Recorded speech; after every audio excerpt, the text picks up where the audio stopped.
Exam തന്നെ. അപ്പോൾ മക്കളെ, നമ്മുടെ ഇൻഡിപെൻഡൻസ് സ്കൂളിന്റെ EVS എക്സാം ഇന്നത്തോടെ കഴിഞ്ഞു. നിങ്ങളുടെ എല്ലാ എക്സാമും കഴിഞ്ഞു. അപ്പോൾ എങ്ങനെ ഉണ്ടായിരുന്നു എൻ്റെ മക്കൾക്ക് EVS എക്സാം എന്നുള്ള എന്ത് ചെയ്യാം ഒന്ന് കമന്റ്സിൽ പറയാം.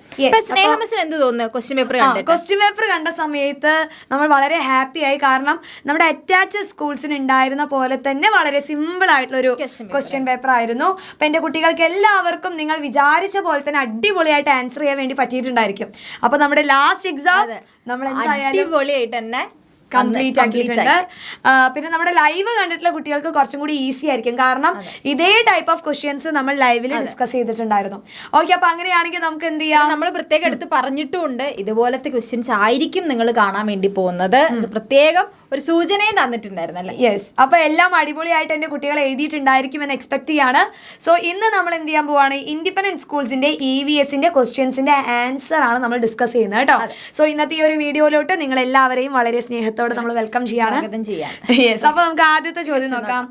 പറഞ്ഞോളൂ മിസ്സിന്റെ ഇന്ത്യ അറിയണം എന്നുള്ളതാണ് അല്ലെ. ലോകമാന്യ എന്ന പേരിൽ അറിയപ്പെടുന്ന സമരസേനാനി അല്ലെ, സ്വാതന്ത്ര്യ സമര സേനാനി ആരാന്ന്? ലോകമാന്യ ബാലഗംഗാധര തിലകാണ് അല്ലെ.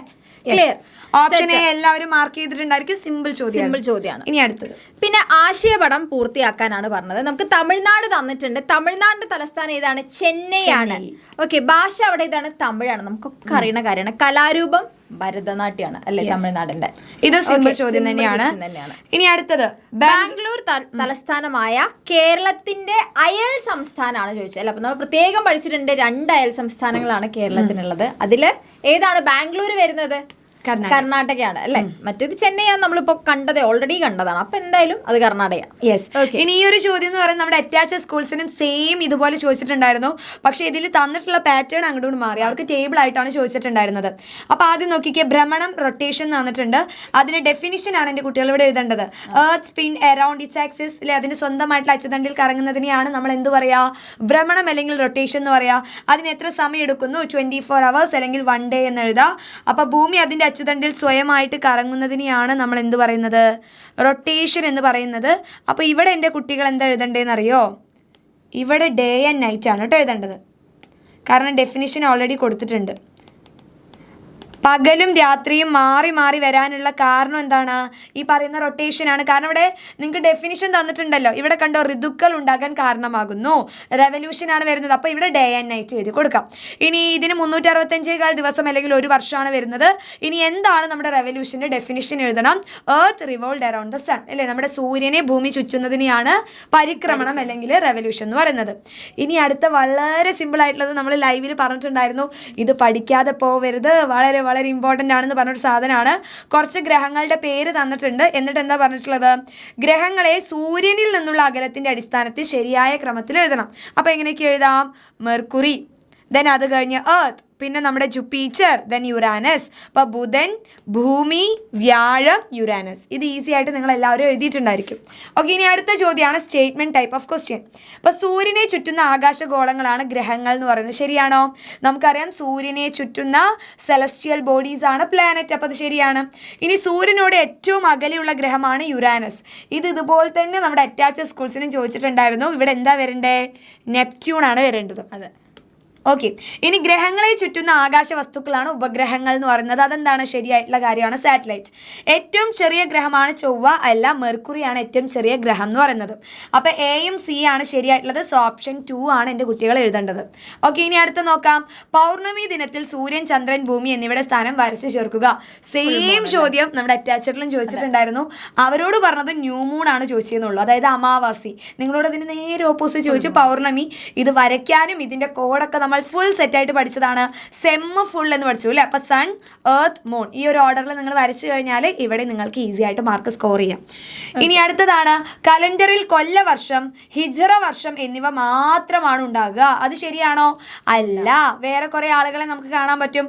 ശകവർഷം നമുക്ക് കാണാൻ പറ്റും. പിന്നെ നമ്മുടെ ഗ്രിഗോറിയൻ കലണ്ടർ എന്ന് പറഞ്ഞാൽ നമ്മുടെ ഇംഗ്ലീഷ് മാസം നമുക്ക് കാണാൻ പറ്റും. യെസ്. ഇനി ഇംഗ്ലീഷ് കലണ്ടറിനെ ഗ്രിഗോറിയൻ കലണ്ടർ എന്നും പറയാറുണ്ട്. അതെന്താണ്? ശരിയാണ്.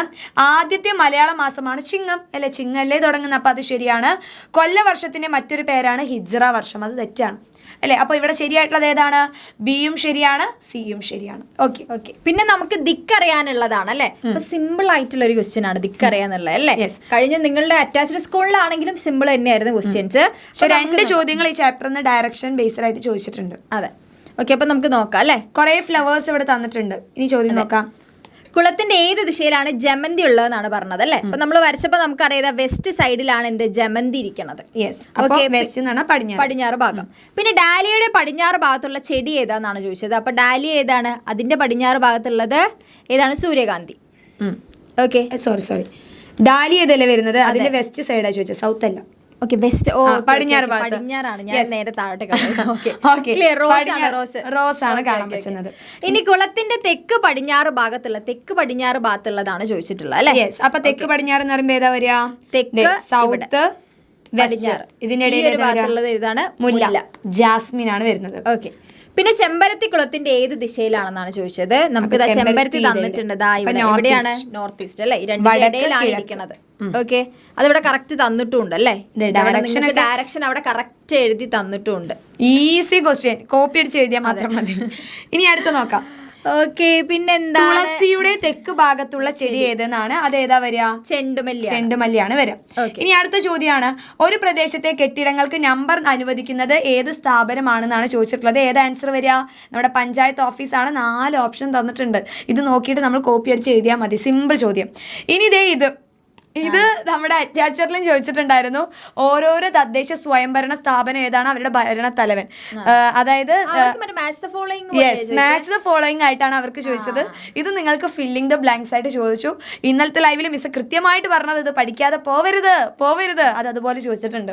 പഞ്ചായത്ത് ആണെങ്കിൽ നമ്മുടെ പ്രസിഡന്റ്, മുനിസിപ്പാലിറ്റി ആണെങ്കിൽ ചെയർപേഴ്സൺ വരും, മുനിസിപ്പൽ കോർപ്പറേഷൻ ആണെങ്കിൽ മേയറാണ് വരുന്നത്. ഇനി ഈ ചോദ്യം നോക്കിക്കേ, സെയിം. ഒരു വാർഡിന്റെ പരിധിയിലെ ജനങ്ങളുടെ ആവശ്യങ്ങളും പ്രദേശത്തിന്റെ പൊതുവായ ആശയങ്ങളും ചർച്ച ചെയ്യുന്നത് എവിടെയാണ് മക്കളെ ചെയ്യുന്നത്? ഗ്രാമസഭയിലാണ് ചെയ്യുന്നത്. Okay, yes. ഇനി അടുത്തതാണ്, ജോലി ചെയ്യാൻ എടുക്കുന്ന സമയത്തിന്റെ അടിസ്ഥാനത്തിൽ താഴെ കൊടുത്ത ഉപകരണങ്ങളെ തരംതിരിക്കാം. അപ്പോൾ വിറകടുപ്പ്, ഗ്യാസ് അടുപ്പ്, അമ്മിക്കല്ല്, മിക്സി. സിമ്പിൾ. അതായത് ജോലി സമയം കൂടുതൽ വേണ്ടി വരുന്നവ ഏതൊക്കെയാ വരിക? വിറകടുപ്പും വരും, അമ്മിക്കല്ലും വരും. ഇനി ജോലി സമയം കുറവ് ഏതൊക്കെയാണ്? ഗ്യാസ് അടുപ്പും വരും, മിക്സിയും വരും. ഇല്ല, ഇത് കോമൺ ആയിട്ടുള്ള ക്വസ്റ്റ്യൻസും വരുന്നുണ്ട്. യെസ്. ഇനി ഇത് നോക്കാം. ഇത് നിങ്ങൾക്ക് ജനറൽ ആയിട്ട് ചോദിച്ചാണ് കേട്ടോ. ഏറെ പ്രയോജനകരമായ ഉപകരണമാണല്ലോ സ്മാർട്ട് ഫോൺ. ചിലപ്പോൾ ഇവയുടെ ഉപയോഗം ദോഷകരവുമാകാം. ദോഷഫലങ്ങൾ ഉണ്ടാകാതിരിക്കാൻ സ്മാർട്ട് ഫോൺ ഉപയോഗത്തിൽ ശ്രദ്ധിക്കേണ്ട 3 മുൻകരുതൽ എഴുതുക. സിമ്പിൾ ചോദ്യമാണ്. 1, സമയക്രമീകരണം. ടൈം എന്ത് ചെയ്യുക? നമ്മൾ മാനേജ് ചെയ്യുക. ശാരീരിക ആരോഗ്യം ശ്രദ്ധിക്കണം, നമ്മുടെ ഹെൽത്ത് നമ്മൾ നോക്കണം. സൈബർ സുരക്ഷത ഉറപ്പുവരുത്തണം. അങ്ങനെ നിങ്ങൾക്ക് എന്ത് ചെയ്യുക? ജനറൽ ആയിട്ടുള്ള കാര്യങ്ങൾ ഇവിടെ എഴുതാൻ വേണ്ടി പറ്റും. ഓക്കെ. ഇനി അതേപോലെ ഡയറക്ഷന്റെ 2ാമത്തെ ക്വസ്റ്റ്യൻ വന്നിട്ടുണ്ട്. ഇതേപോലത്തെ ഒരു ക്വസ്റ്റ്യൻ നമ്മൾ ഡിസ്കസ് ചെയ്തതാണ്. നിങ്ങൾക്ക് ടെക്സ്റ്റ് ബുക്കിലും ഉണ്ടല്ലേ, നൂൽപ്പുഴ ഗ്രാമപഞ്ചായത്ത് എന്ന് പറഞ്ഞിട്ടാണ് തന്നിട്ടുള്ളത്. ഇത് എടവക ഗ്രാമപഞ്ചായത്ത്. പേര് എടവക മാത്രമേ മാറിയുള്ളൂ. ഇനി ചോദ്യം, അതും വയനാട് തന്നെയാണ്, ഇതും വയനാട് തന്നെയാണ്. ഓക്കെ, വയനാട്ടില്ല, മറ്റേ നൂൽപ്പുഴ വയനാട് തന്നെയായിരുന്നു. ഓക്കെ, വയനാട്ടുകാരോട് എന്തൊരു സ്നേഹമാണല്ലേ. ഓക്കെ, ഇതിലെന്താണ്? ഗ്രാമപഞ്ചായത്തിൽ എത്ര വാർഡുകൾ ഉണ്ടെന്നാണ് ചോദിച്ചത്. അവിടെ നമ്പർ ഇട്ട് തന്നിട്ടുണ്ട്. ആ നമ്പറിൽ ഏറ്റവും വലിയ നമ്പർ 20 ഇല്ലാത്തതുകൊണ്ടാണ് ക്വസ്റ്റ്യൻ പേപ്പറിൽ ക്ലിയർ ആയിരിക്കും. 21 അവിടെ നമ്പർ ഇട്ട് തന്നിട്ടുണ്ട്. അപ്പൊ നമുക്ക് നോക്കി എഴുതാം വലിയ നമ്പർ ഏതാണ് വരുന്നത്, ആ നമ്പറാണ് ലാസ്റ്റ് വാർഡ്. ഓക്കെ. പിന്നെ ഏതൊക്കെ വാർഡുകളിലൂടെയാണ് പുഴ ഒഴുകുന്നത് അല്ലെ. നമുക്കിത് അവിടെ സൂചിക തന്നിട്ടുണ്ട്, പുഴ കാണിച്ചിട്ടുണ്ട്. അപ്പൊ പുഴ എവിടേക്കാണ് വരുന്നത് എന്നുള്ളത് മാത്രം നമ്മൾ ആ വാർഡ് നമ്പർ എടുത്തെഴുതിയ അല്ലെ. 1, 3, 4. ഓക്കെ. പിന്നെ എന്താണ്? പഞ്ചായത്ത് ഓഫീസ് സ്ഥിതി ചെയ്യുന്നത് ഏത് വാർഡിലാണെന്ന് ചോദിച്ചിട്ടുണ്ട്. അവിടെയും നമുക്ക് കാണിച്ചിട്ടുണ്ട് പഞ്ചായത്ത് ഓഫീസ് എവിടെയാന്നുള്ളത്. അപ്പോൾ അത് എവിടെയാണ് വരുന്നത്, ആ വാർഡ് നമ്പർ നമ്മൾ എഴുതിയാൽ 18. ഓക്കെ. പിന്നെ നദികളും കായലുകളും തമ്മിലുള്ള ഡിഫറൻസ് ആണ് തന്നിട്ടുള്ളത്. അപ്പൊ നദികൾ എന്ന് പറയുമ്പോൾ നിങ്ങൾക്ക് അറിയാം ഒഴുകിയിട്ടാണ് ഉണ്ടാവും അല്ലെ, ഫ്ലോ ചെയ്യുന്നുണ്ടോ. അത് മറ്റേന്ന് പറയുന്നത് നമ്മളിങ്ങനെ സ്റ്റാഗ്നന്റ് ആയിട്ട് നിൽക്കുകയാണ് ചെയ്യുക. അതിൽ ഒഴുക്കം അധികം ഉണ്ടാവില്ല അല്ലെ. പിന്നെ ശുദ്ധജലമായിരിക്കും, മറ്റേത് കുറച്ച് ഉപ്പുവെള്ളം ഉണ്ടാവും അല്ലെ. അതാണ് രണ്ടുള്ള വ്യത്യാസം എന്ന് പറയുന്നത്. ഓക്കെ. അപ്പൊ ഇത്രയാണ് നമ്മുടെ ക്വസ്റ്റ്യൻസ് വരുന്നത്. സിമ്പിൾ ക്വസ്റ്റ്യൻസ് ആയി. കുറെ ചാപ്റ്റർ ചോദിച്ചിട്ടില്ല. അതെ അല്ലേ? സാധാരണ ഉള്ള പോലെ തന്നെ നിങ്ങൾക്ക് ആകെ മെയിൻ ആയിട്ട് പറയുകയാണെങ്കിൽ നമ്മുടെ മാർവൽസ് ഓഫ് സ്കൈയും ഡയറക്ഷനും പിന്നെ അവർ ഇന്ത്യ ഈ 3 ചാപ്റ്റർ എന്നാണ് ചോദിച്ചിട്ടുള്ള. ബാക്കിയുള്ള ചാപ്റ്റർ ഒന്നും ചോദിച്ചിട്ടില്ല. പക്ഷെ 3 ചാപ്റ്റർ നമ്മൾ അടിപൊളിയായിട്ട് ഉഷാറായിട്ട് പഠിച്ചതാണ്. സോ നിങ്ങൾക്ക് അങ്ങനെ തന്നെയായിരുന്നു. ഏകദേശം അങ്ങനെ തന്നെയായിരുന്നു ക്വസ്റ്റ്യൻസ് വന്നിട്ടുള്ളത് അല്ലെ. യെസ്. അപ്പോൾ എല്ലാവരും അടിപൊളിയായിട്ട് എഴുതിയിട്ടുണ്ടായിരിക്കും. കാരണം നമ്മുടെ കൂടെ തന്നെ നിങ്ങൾ EVS ലൈവ് കംപ്ലീറ്റ് ആയിട്ട് ഒരുമിച്ച് പഠിച്ചതാണ്. അപ്പോൾ നിങ്ങൾക്ക് എല്ലാവർക്കും ഉഷാറായിട്ട് എഴുതാൻ വേണ്ടി പറ്റിയിട്ടുണ്ടായിരിക്കും. നിങ്ങളുടെ അഭിപ്രായം എന്ത് ചെയ്യണം? കമന്റ്സിൽ പറയാ. തുടക്കത്തിലും പറഞ്ഞു, ഇപ്പോഴും പറയുന്നു. കമന്റ്സിൽ നിങ്ങൾക്ക് എങ്ങനെ ഉണ്ടായിരുന്നു എക്സാം എന്നുള്ളത് പറയാം. ഓക്കെ, അപ്പൊ ഇനി നമുക്ക് എന്ത് ചെയ്യാം, പുതിയ ചാനലിൽ നമുക്ക് ഇനി കാണാം. അപ്പൊ എന്റെ കുട്ടികൾക്ക് എല്ലാവർക്കും ക്ലാസ് 5 വെച്ച് നമുക്ക് കാണാം. അപ്പൊ എല്ലാവർക്കും all the best. Love you all. Bye bye.